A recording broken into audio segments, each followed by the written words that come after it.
Fort Hood commanders met with members of the media today to speak about the current and future state of the Army post. With this meeting, the leaders touched on a number of topics like soldier health, future plans, and deployment details. Fox 44's Allison Fox O'Connor joins us from the newsroom after attending today's meeting. Allison, what did you learn? Well, MG, there was a lot of information that got passed down from the leaders of the Army installation, but the main point they wanted to make was that they are working as a cohesive unit and they're ready if they're needed. Everybody's got a responsibility to be the best they can in their job every single day because you never know when the nation calls. That's what Fort Hood and 3 Corps Commander Robert White said in his opening statement at today's meeting. The leaders of the Army installation met with the press to discuss the current and future state of Fort Hood. One of the topics touched deployment, specifically the 3rd Brigade from the 1st Cavalry Division as they are leaving in the next 2 months. So they are preparing to deploy.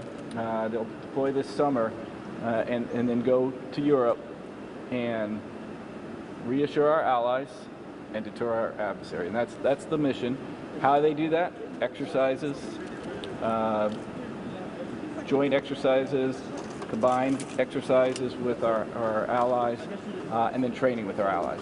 The Air Cavalry unit is currently in Europe on a scheduled rotation that left in the fall of 2021. General White also touched on the different types of deployments units can be sent on and how each are different. One is missions that are in support of United States European Command. So that's the 4-star headquarters that represents Europe for the United States, right? The second mission is in support of our commitment to NATO, the North Atlantic Treaty Organization. And the third is an advisory mission where you'll send a group of experts to include the 3rd SFAB, potentially elements of the 3rd SFAB here on Fort Hood. The commanders say they are happy with the changes they've seen at Fort Hood in the last 2 years. They feel morale has been boosted and are looking forward to the future of the installation.